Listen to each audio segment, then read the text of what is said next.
त्रयोदशतम वार्षिक उत्सव 2023 सम्मान पत्र श्रीयुक्त सत्यवती बलिया सिंह शिक्षाविद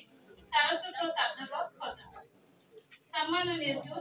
जीवन यात्रा पथरे समाज को आपण अनेक किछि दैछथि जने सफल शिक्षाविद ऐतिहासिक स्तंभकार साहित्यिक तथा समाजसेवी भावरे आपण बेस परिचित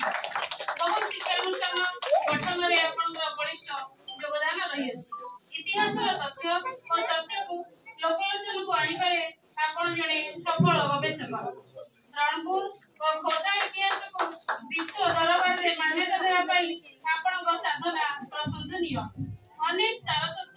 और सांस्कृतिक अनुष्ठान गठन करिसथि एवं बहु साहित्यिक आपण सारिसथि प्रेरणार स्रोत जन्मभूमि गडबाणी और कर्मभूमि खोदा बहु जनमंगल कार्य आपण सामिल होई निजर सामाजिक प्रतिबद्धता प्रदर्शन करछन आपण ओडिशा साहित्य एकेडमी द्वारा संबंधित हेबा हम अनुष्ठान पाई गौरवर विषय आपण को आमरी सत्य सम्मान रे सम्मानित करी हमें गौरवान्वित आपण सुस्थ और कर्ममय जीवन कामना करू चंद्र दास शिक्षक एवं डॉक्टर प्रसन्न कुमार जेना संपादक।